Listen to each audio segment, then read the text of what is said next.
ntagira amatwi yumva nakwiyumvira umusare. Reka twongere tubaramutse inshuti za radio na televiziyo Umusare aho muherereye mwese turabaramutsa tubifuriza umunsi wa mbere mwiza w'ibikorwa mwese tubyuka kare tuzinduka cyane tubaza gushima Imana tubwira ati Imana warakoze kuba turangije indwi turi bazima. Hari abavuye muri umwuka w'abazima ariko bakaba baragusanze ndetse n'abagiye mu nzira mbi.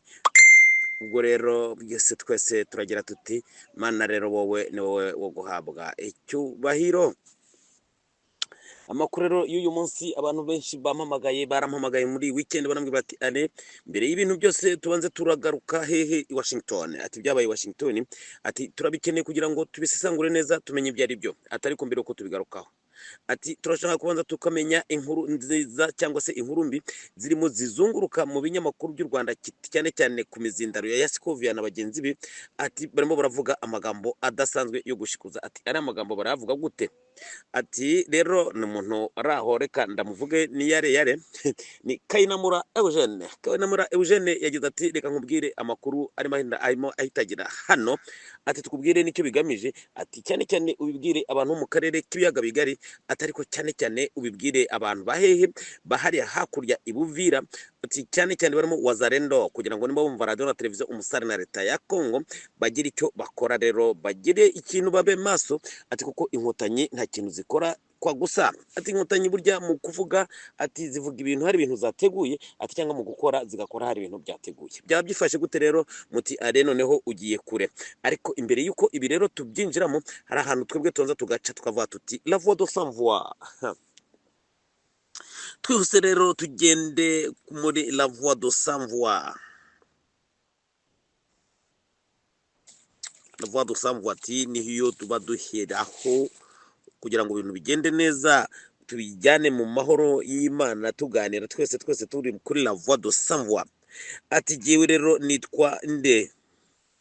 Ati nitwa Wihogora Labi. Ati komera cyane ale. Ati inkotanyi ni indyarya utabizi uwo nta bwenge afise. Ati twebwe turazi ko inkotanyi ari indyarya. Ati namanywa ni abantu bakubwira ko bamanutse barimo barazamuka. Ati ni abantu bakubwira ko ibintu byirabura ati kumbi byera. Ati cyo bakubwiye gukora iyo ugikoze ahubwo kiraguhitana. Ati rero inkotanyi twebwe turazizi twazibayemo zaraduhekuye. Uyitwa nde? Yitwa Wihogora Labi. Tukuramutse rero aho uherereye cyane we Wihogora Labi, tukubwira tuti radio na televiziyo Umusare muri kumwe 5 kuri 5. Ubwo nizere ko nawe watwumvise. Tumanuka tujye kuri Jean Paul Rugemintwaza. Ati ibujumbura turakumva cyane ale, turagukunda cyane hani Bujumbura. Rero we turagukunda cyane wa mugabo wibereye hakurya Kanyarugeze wondi reka data mumbeshere ndi hakurya y'ikivu. Rero uratangiye rero uti rero wowe ale turagukunda cyane. Uyitwa nde? Ngo nitwa nde kandi musubiremo neza. Uyitwa Jean Paul Rugemintwaza. Ati turagukunda cyane rero twebwe hano twibira ahantu bita mu Gihosha. Mu Gihosha ibujumbura. Ubwo rero ababa mu Gihosha bazi mu Gihosha turabaramukije cyane. Mu Gihoza za Kamenge hari hejuru hariya mu Gihosha za Mutanganoro meze gute? Abantu mu Gihosha turabaramukije rero cyane tuvuga tuti mukomere cyane. Bujumbura rirare hari hejuru namwe mumeze gute? Ari hejuru cyane hariya ku interekwa mwe bimeze gute? Abantu mu Gihosha murakomeye. Ubwo rero Rugemintwaza nawe yabumvise cyane marabaramutsa cyane ababwira ati radio Umusare muramukurikira. Reka data Rugemintwaza komera. Twamanutse rero twihuta cyane. Uyu nawe yitwa ngo Jay Umusare ngo ni radio yacu twikundira cyane. Ngingi nigenda naka tuzaba tugiye. Umusare rero ukomera cyane. Ugishimira rero. Okay. Reka rero dukomeze rero tugere kuri Karerangabo Anastase. Ati ndarangisha murumuna wanjye. Ati ndarangisha uyu yitwaga nde? Ati ndarangisha umuntu bitaga Munyandinda Aphrodisi. Ati twaburaniye ahitwa Rulimba aho ni muri Kongo. Uyu rero Mukarerangabo Anastase ati ndarangisha Aphrodisi. Ati ababa muzaho aherereye mwamubwira akagana kuri radio na televiziyo Umusare mukamubwira muti nyaboneka. Ati ndakurangisha wowe Munyandinda Aphrodisi nimbukiriho mbabarira umbwire namahoro bite jya kuri radio na televiziyo Umusare twebwe turari tuzatanga ubutumwa bwa. Yitwa Serugendo Forward. Serugendo Forward ugeze he? Urakomeye. Ubwo uri muroge uracyagenda, uzagenda ugeze ryari? Garuka dutahe. Mama yake ni murare. Garuka dutahe byo kugenda tubaye tubihagaritse no kugenda dutaha tujya gukora muzira nkote muri kiriya gihugu cyacu. Serugendo rero Aphrodisi ati jewe Serugendo Aphrodis ati gende muri Malawi mana yanjye, ati ngaha rero twebwe muri Malawi twaragowe, atari ko are wowe mu bintu uvuga wowe hari ibintu utavuga neza. Aha Serugendo rero barankubita umwe yankosora, ati umviriza uko bimeze, mbwira rero ndakumva nyakuwa Serugendo Anastase, ati hano muri Malawi ntukavuye ko gira amata ari we yamaze abantu wenyine, ati hari undi muntu bita Sadi, ati uwo nawe yamaze abahutu hano muri Malawi. Okay, uwo Sadi rero Imana imuturinde murinde n'abanyamarawi bibereye hariya zareka barimo bironderera utwo bafungura nawe akarondera ubufungo bwo kubakubita, uwo najyane n'ugira amata. Ariko amakuru dufite rero ugira amata batubwira ko ngo yabafunzwe, aba babizi ni bande? Mwatubwira amakuru yiwe gira amata ubwo tugatanga hehe kuri radio na televiziyo umusare. Tunagaya cyane bamwe mu bahutu bagize uruhare bakagira gute bagafasha inkotanyi kwirukana abanyarwanda bari bibereye hariya Rirongwe muri Malawi bicururiza bimerewe neza, ariko bakajya gufasha inkotanyi zikajya kubagamba. Ibi rero bamenye ko igihe nikigera baza bibazwa. Ubwo twarimo turaganira ibyo bikurikira la voix de sans voix. Tumanuke cyane rero yitwa nderero, uyitwa Olivier Bilard, ati komera cyane, ati giye amasezerano y'ibiriganya aransetsa cyane arandyohera, ati wowe are wowe uri simbikangwa, komera cyane rero. Ati uyu nawe yitwa Sagidor, ati nyaboneka mugende mumanuke muri Amerika murebe ibintu byabaye muri Amerika ni bibi cyane. Ati Madamu Jeannette Kagame ntago baramufashe nabi, ubwo tuzabigarukaho ibi bya Jeannette Kagame, Madamu Perezida wa Kagame, tuvuga uko byagenze. Uyitwa nde Butoyi, ati no muri Mozambique turagukurikira cyane 5 kuri 5 aho muri Mozambique, ubwo ni udukurikira uri usanga uri Nampula cyangwa uri Maputo muri Mozambique. Reka rero nawe tukuramutse tukwifuriza amahoro y'Imana. Sawa sawa rero, ubwo cyari kiganiro La Voix de Sans Voix. Abandi mwese rero mwari mukurikiye La Voix de Sans Voix, reka tubabwire tuti umunsi mwiza rero, reka twinjire mu makuru neza na neza.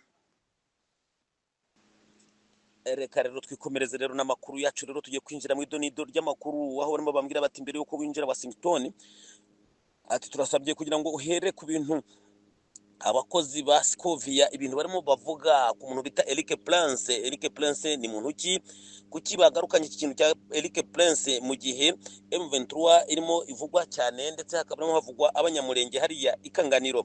Ti aya makuru rero niyo nshaka uheraho, uwo ninde Kayinamura Eugene rero ati reka ndabikubwira neza, ati jewe ndi muri Congo Brazzaville, murumva ya telefone ndi Congo Brazzaville, reka nkubwire rero ukuntu byifashe. Ati ibi bintu bamwe bashobora kubumva inkotanyi, aba bantu bo ku mizindaro ya Kigali bo kwa Scovia bavuze ibintu nkaho barimo bashikuza cyangwa barimo bavuga ibintu by'ibinyoma, atarika ibi bintu bavuze ntago ari ibinyoma, atabwo n'ibihimbano bigamije, hari ikintu bigamije. Ikintu rero ngo ibintu byaba bigamije ni igiki? Mbega hoho ni biki uyu mugabo inkotanyi zavuze ni biki banditse? Reka rero tubigiye muzi tubabwire ibintu bavuze kubijyanye na Eric Prince, aho bagira bati Eric Prince ninde? Ni shefu, bavuga ko ari we perezida cyangwa se niwe akuriye rya tsinda rya Black Water. Aba n'abarwanyi ndetse murabizi bakorera Leta Zunze Ubumwe za Amerika, ariko abarwanyi bakaba bakomoka muri Colombia. Aba barwanyi babitumwa ko ni bamwe mu bantu bakoresha ikoranabuhanga rikomeye. Abarwanyi ba Black Water rero ni abantu badasanzwe cyane, ni umutwe ukomeye cyane, ndetse ukaba ari umutwe w'abanyamerika. Aba bantu rero muri Black Water ni abantu cyane bakomeye cyane, ariko bararwanye muri Iraq, bararwana muri Afghanistan, ni bamwe mu bantu barwana ku buryo bwo hejuru. Ibi rero ntabwo ari byo twagambiriye twubabwira gusa, twemo turababwira tuti icyubahiro kwanza cya Eric Prince.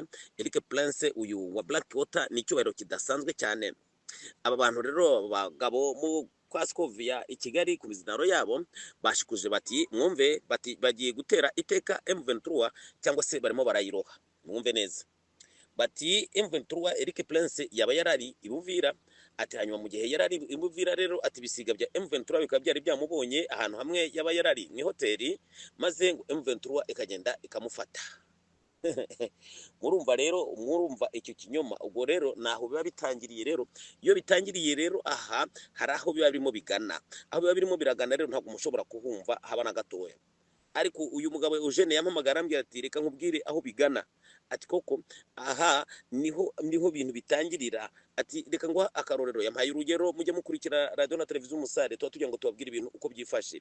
Yarambwiye ati kugira ngo jenoside mu Rwanda ishoboke, ati cyangwa se kugira ngo ubwicanyi mu Rwanda bushoboke, ati inkotanyi zagiye zica abantu zikabashyira ku mihanda, ati zigerageza gukereya kawo mu gihugu, ati ku buryo abanyarwanda bose barakara bagarakara kugeza nubwo indege ya Habyarimana iraswa. Ati burya mbere uko barasa indege ya Habyarimana hari ibikorwa bibi byari byatangiye kandi byari byatangijwe n'inkotanyi kugira ngo imitwe y'abanyarwanda ishyuhe. Ati aho ngaho ibintu byari byatangiriye ni hehe? Ati nagira ngo nkwibutse byajyanye n'urupfu rwa Gatabazi. Ati Gatabazi PSD. Ati burya ati harya ko ari ugushyushya iki abanyarwanda imitwe kugira ngo bashyuhe imitwe, nibamara gushyuha bazabashe gushubiranamo neza bagize gute baratandukanijwe. Ati ibyo byari ibikorwa bya FPR inkotanyi. Ati inkwibutse urundi rupfu rw'umugabo bitaga Gapyisi Emmanuel ngo ashobora kuba yaraguye ku Gikongoro. Ati ibi byose ni impfu z'inkotanyi zari zarateguye kugira ngo buri prefecture y'u Rwanda yose icanemo ku buryo umuriro niwaka ibintu bizabirangiye rero.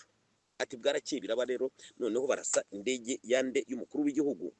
Atari ko mbere yuko barasa indege y'umukuru w'igihugu Eugene tugushimire cyane ku makuru meza urimo uraduha ubwo abadukurikira namwe mwasisangura. Ati inkotanyi zabanje kugenda zica abantu ziterera ku mihanda. Ati birya rero kwari kugira ngo abantu babashe gusubiranamo neza, abantu bakanguke bagire gute bahinduke ibinya. Ati ngibi ntabwo ndimo mbivuga mbishikuza cyangwa mbivuga mbeshya. Ati kuko na chef wabyo ubwiwiwe yarabyiyemereye. Uwo ninde? Ni Tito Rutaremara. Uyu yarabyiyemereye aragira ati mu nkotanyi ni Tito Rutaremara ninde mujye munkosora. Ati mu nkotanyi twebwe twarabiteguye, ati ku buryo buri serire twari twarapanzemo abantu bagera kuri 5 bategezwa kwigisha abandi kwica. Ibi rero mubikurikire rero mugiye kubigereranya rero n'iki bintu bavuze ngo bya Eric Prince ngo inkotanyi zamufashe ngo ni M23 yamufashe, ariko M23 ntibaho. Donald Trump ya Leta Zunze Ubumwe za Amerika zemeje ko niyo M23 ari Kagame, ndetse AFC yo kwa Nanga byose ari Kagame. Ibi rero ngo bimeze gute rero? Iyo Eric Prince no mubavuga ngo M23 yamufashe, usibye no kumufata gusa ntiyanamukozaho inzara, ntiyanamukozaho n'imitwe y'intoki ikata. Ariko barimo barabivuga kugira ngo bigende gute rero? Ibi barimo barabivuga kubera igitero ngo kirimo gitegurwa. Dushimire cyane uyu mugabo Eugene, kirimo gitegurwa hano i Buvira. Icyo gitero rero gitegurwa i Buvira ngo cyaba ari igitero kimeze gute? Mu gikurikirane mwumve ibi tumaze iminsi tubivuga ngo ntabwo ari igitero ngo cyo gufata Uvira, reka data, ahubwo ni igitero cyo kugira gute cyo guhitana abanyamurenge.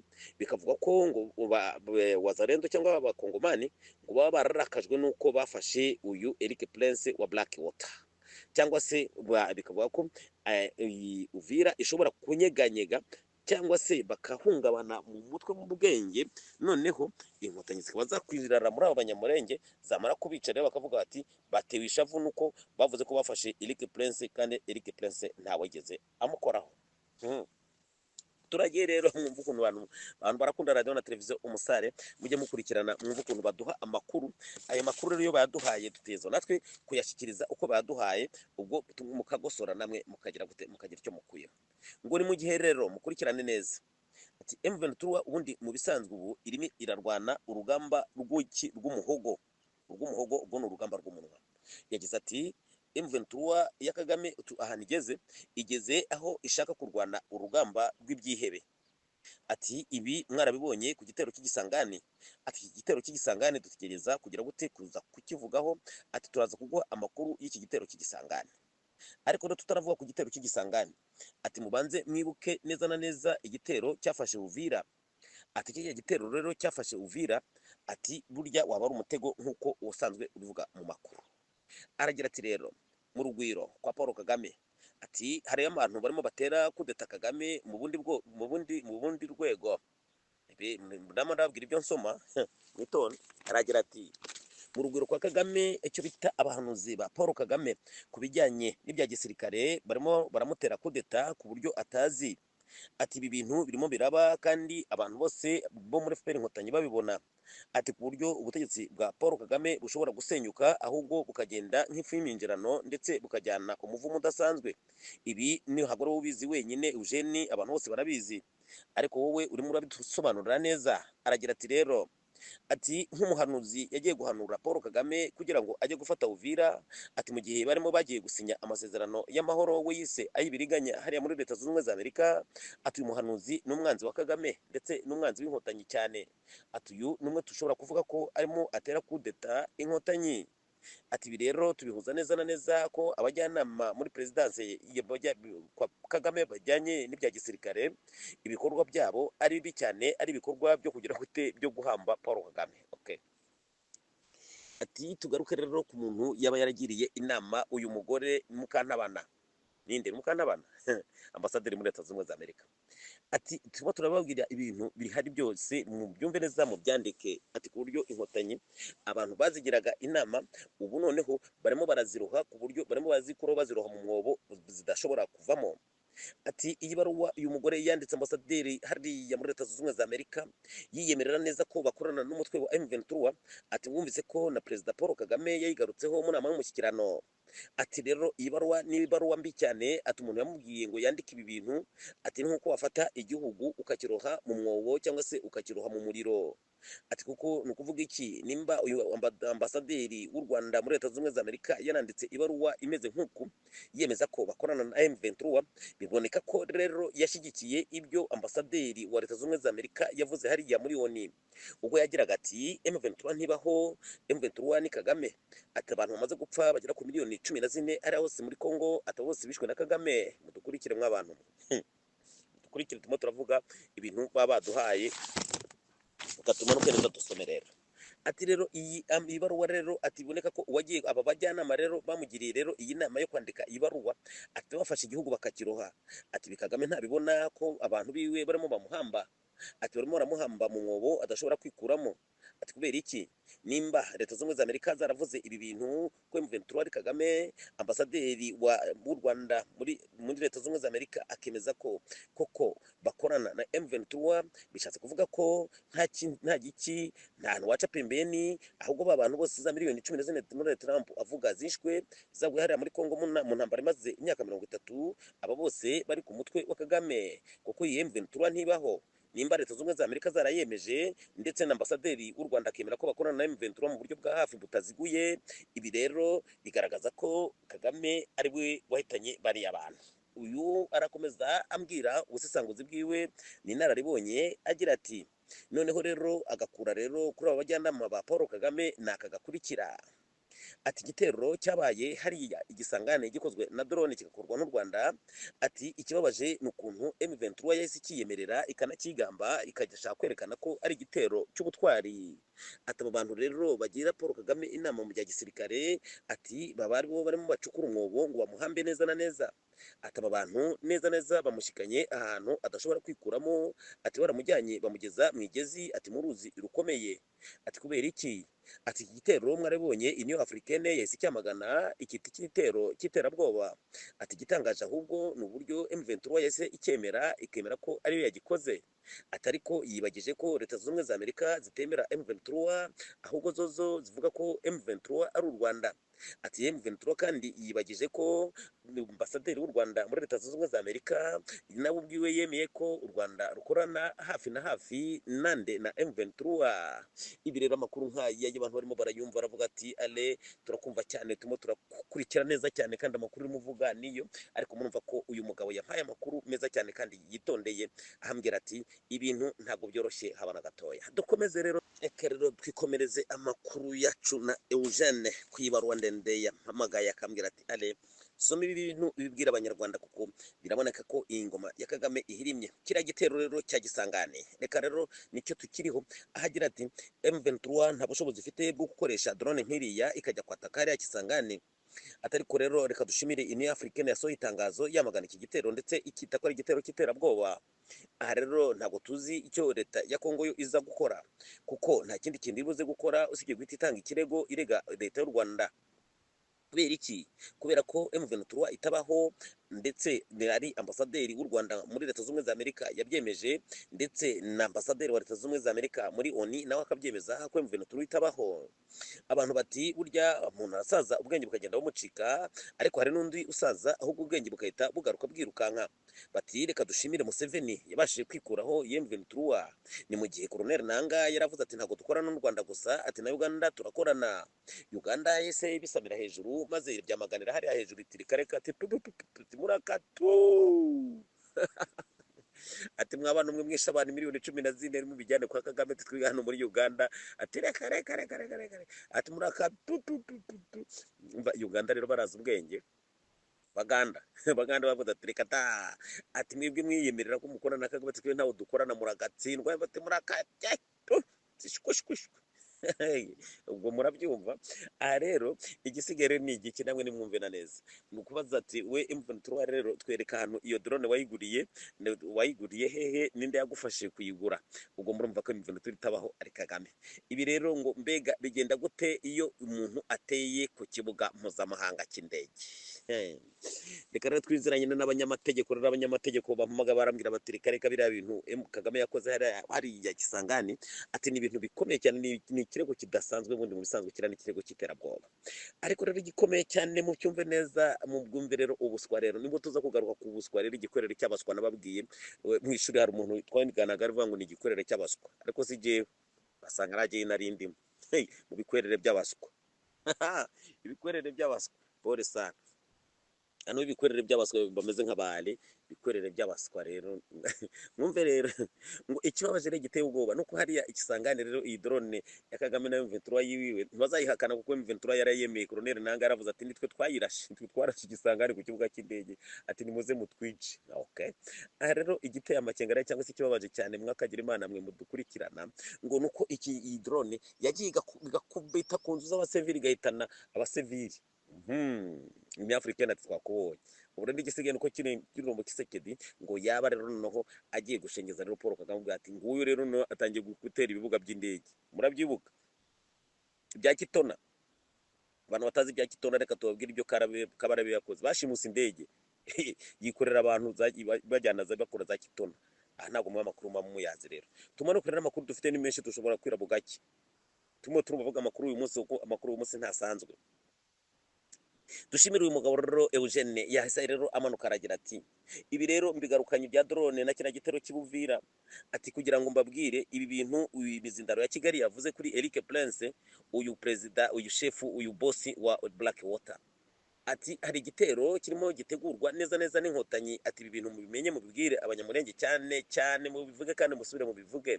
Ati bimeze gute rero? Ati ni mu gihe hariya Ibuvira, ati imisozi yose yaba yegereye Kamanyura, iyi yose yamaze kugeramo iki Wazalendo. Aragira ati hariya kambisome murambabaza. Hariya Kamanyura, hariya ahantu bita Sange, hariya ahantu bita Ruvunge, hariya ahantu bita Rubarika, hariya ahantu bita Kanganiro, hakaza rero Kamanyura, hakaba hita ahantu bita Ngoma, hakaba hita ahantu bita Nyangezi. Ati rero aha hantu ati Nyangezi, Rubarika, Kanganiro, ati ni ahantu hari mu misozi hejuru na Ngoma. Ati hanyuma rero ati Sange, Ruvunge, Rubarika, ati ukaza Runingu, ati ukaza bita Mutarure za Kajembo, hoho ni mu kibaya ati cya Rusizi. Ati hayo hari ureba hakurya i Burundi. Okay, ati rero aha hantu rero hamaze kugera Wazalendo, ku buryo Wazalendo ari ikintu biteguriye gukora tutazi icyo ari cyo.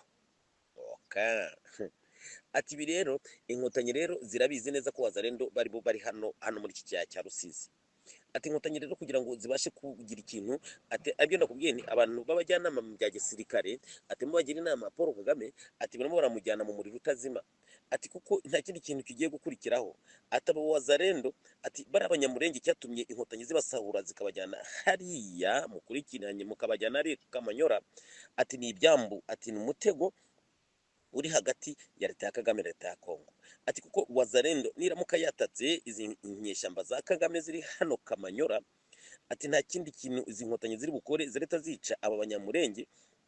Ati aba banyamurenge bahite bajya hehe? Ku mutwe wande wa leta ya Kongo. ati kandi noneho ikintu bari buze kuvuga baraza kuvuga ko babitewe n'ishavu yuko bafashe Eric Prince wa Blackwater. Ati rero aho inkotanyi zo ziraza guhita zitera hejuru zisubiza ziti Blackwater ntawe twafashe nta n'uwamwegereye, ahubwo aba nibyo bahimbye kugira ngo bice aba banyamurenge. ubwo rero ababikurikirana rero cyane, ubwo mwese turabaramutsa rero cyane. Reka tugaruke ku muntu rero umugabo bita, nkunda gusoma akantu ndasomye muri comprendre s'exprimer, umugabo bita Sebwugugu et la Courge. Aka rero ni kuko gakomeye cyane, Sebwugugu et la Courge, ubwo kugira ngo aba bahungu bacu ba wazalendo ntibaze kuba nka Sebwugugu et la Courge, ahubwo Sebwugugu amureke abe Sebwugugu nyene. No kubera iki Sebwugugu et la Courge? Uyu mugabo avuga ko ngo yagiye ahantu mu ishyamba, agiye ahantu mu ishyamba rero inzara yari yarateye, ahasanga uruyuzi umwungu rakuje. Umaze kuhasanga umwungu rero asanga hariho ibihaza bitatu, imyungu murayizi. Ati ya njyewe Imana ishimwe, atoreye ya myungu aragenda. Uruyuzi rwe rwarimereye ahantu mu biti mu bikuru biki, ya myungu aragenda ashyira umugore. Ati mukagira Imana, ati n'umugore yayitoye. Ati giye mugabo, ati burya nagiye ahantu mpasanze rero uruyuzi, ati ngwino turye inzara nta kizadutwara. Mugabo ati komera. Burakeye rero umugore asubira yaragiye araganwa, ati yeye ati none rwazanye yindi myungu itatu. Ati komera rero zana tube turarya rero inzara tuyitsindeyo gatsindwa. Sebwugugu rero yarameze nk'uraho, aravuga ati ati rura ruyuzi wagenda akarubagarira akarushyiraho ifumbire nyinshi, ati yagenda agakuramo none hazaho ibihaza 50 60 tukarya tugahaga giye n'umugore wanjye n'abasi. Yewe umugore ati reka rura ruzi si urwawe, niwe warumejeje, rureke tuzakomeza twirira. Umugabo ati tote vuga uvuye aho akito, ati ngiye kurubagara rero giye umusaza Sebwugugu atoye isuka aragiye ntarubagaye. Bukeye asanga rwa ruzi ngo pi wumye. Umugore ati sinakubwiye wakito. Abo bantu rero nabo bateze umutego wa mbere, baragenda baravuga ati mwebwe Uvira nimureke Uvira ntimujye kuyifata. Bati tugiye kuyifata. Ati rero nimuvemo, mwicishije abana banyu barabishe, none nimuvemo. Ati ati ntacyo nubwo bapfuye murasimbutse muti none reka dukubita igitero kisangana. Ati mwese mujya mubaye ba Osama bin Laden. None ibi wewe abanyamurenge utaremye ushaka kubicisha kugira ngo ugume muri politike y'ubwoko bw'abatutsi? Urajya kubagarira uruyuzi utaremye. Ibi rero umenye ko biguhitana byanga bikunda. Reka twikomereze ku makuru yacu. Bamwe mu barambwira bati ale aha turagukurikira 5 kuri 5. Ubwo rero twabwira abanyamurenge bari hariya n'abantu b'abanyamakuru mwese muri ngaho, mwese mukomeze rero mugire muti ibi bintu kuko turabyumva. Reka rero turebe icyo abanyarwanda banditse kuri izi nkuru za Baskovia n'aba bagenzi biwe muri commentaire. Uyitwa Junior ati tugeze kure abanyarwanda, ati kuko abanyamakuru bacu abo twita ngo abanyamakuru b'u Rwanda, ati nibisahiranda, ati ntibyasubirinda, ati ikintu bakora no kuvuga ibihuha gusa, ati n'ibintu bitajyanye, ati n'igihe, ati ahubwo nabo guteranya abanyarwanda. Ati abanyamakuru yari Cyuma Hasani Gedone, ati Karasira wacu, ati ndetse nande na Toneste umubavu. Okay, uyitwa na Berkimas ati abanyamakuru barafunze, ati ndiririzi ibisambo gusa, ibi nibiba bikeneye iki rasiyo ya Kagame. Okay, yitwa Tus ati ahiwacu mu Rwanda nta munyamakuru dufise, ataba n'abantu b'ibintu tutamenye ibyo ari byo gusa. Uyitwa Mariam ati ibigoryi biragwira, ati ibigoryi gusa, ati mbega kuvuga ngo Eric Prince bamufashe. Eric Prince mwamuzi uwo ari we? Ubwo rero izo ni komanteri z'abantu baba bandikiye abakoze kuri inkuru rero ya Eric Prince. Murabyumva rero mwese rero aho ibintu rero birimo bigana ko atari heza. Ubwo muno byumva rero, ariko natwe kuri iki gitero ngo cyaba cyarateguwe cyagambiriwe n'inkotanyi, ubwo twari tukizi twagora tuti mwitonde ibintu ntabwo bije koroha haba na gatoya. Ibi rero birimo biragana hehe rero? Reka rero turebe hano birimo bigana kugira ngo tuzabibafashemo mwese. Twese radio na televiziyo Umusare twe tuzaba duhari, tuba tuti antene zirahari, bazaduha amakuru tuzababwira. Icyo mukora gusa mwebwe nuko tumanukana kuri subscribe, mwebwe tugakomaza twibereye kumwe cyane tuba tuti okay mwese muratwumva, turahari rero twagiye. Amakuru rero duse naho tugenda tuyarangiriza i Washington hariya mu masengesho y'igihugu cya Leta Zunze Ubumwe za Amerika, aho Donald Trump yahagurutse agashimagiza umugabo Donald Trump, agashimagiza Kilombo Tshisekedi, ati nguyu perezida rero w'unyaperezida, nguyu umuntu nyamuntu. abantu rero bakomeje batwandikira bagira bati hari amakuru dushaka kuguha ale muyamenye mujye muyamenya mumenye umugabo Paul Kagame uwo ari we. Ati ikintu twe dushaka kuvuga ntabwo dushaka kuvuga Washington gusa, ahubwo turavuga ibintu bijyanye n'iki n'ubutegetsi bw'u Rwanda bwa FPR Inkotanyi. Ati muri FPR Inkotanyi burya nta muntu n'umwe bizera. Mujye mukurikira amakuru, reka abantu baduha amakuru gaho tutereka tuyatange rero twumve rero ukuntu bimeze. Ati muri FPR Inkotanyi atabahutu ntago babizera haba na gatoya, atabahutu ahubwo barakoreshwa. Ati ikikubwira ko muri FPR Inkotanyi umuhutu batamwizera habe na gatoya, ati nta n'igice kwijana bamwizeraho, atahubwo baramukoresha nk'igikoresho bakeneye gukoresha. Ati rero ibi ni mubimenye. Ati ahantu hose hari igiki hari umutegetsi w'umuhutu ukomeye mu Rwanda, ati uwo nguwo aba ahetse umututsi ategerezwa kumugenzura. Ati byanga bikunda ntabwo umuhutu ashobora gufata nubwo yaba ari inde nibwo araba minisitiri, ati ntabwo ashobora gufata icyemezo muri minisiteri ayobora.